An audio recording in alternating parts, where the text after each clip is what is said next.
Cases of monkeypox in Florida have more than tripled since the beginning of the month. Concern for a lot of people. This comes as health officials believe that there is reason to be optimistic of cases going down. News4JAX reporter Aaron Farrar live for us this morning. Aaron, there were a little more than 1,900 confirmed cases in the Sunshine State at the beginning of this week. And most of those cases are either in Miami-Dade or Broward counties. That's according to the Florida Department of Health. Nationwide, there are more than 18,000 recorded cases of monkeypox, according to the CDC.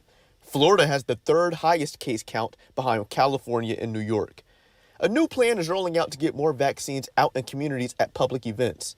The program is considered an equity intervention pilot. The White House is also offering up to 50,000 more vaccines, particularly geared toward people who are either struggling to find appointments or who worry about the stigma of going to a public vaccination event.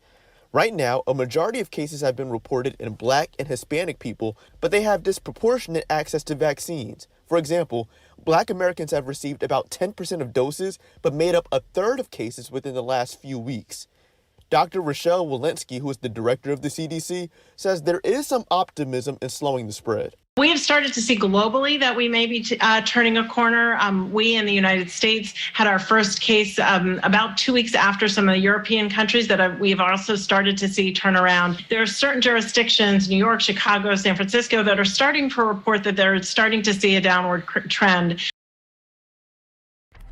And some of those events where some of those additional vaccines are planned to be distributed as soon as this weekend are the Southern Decadence Festival in New Orleans and Atlanta Black Pride.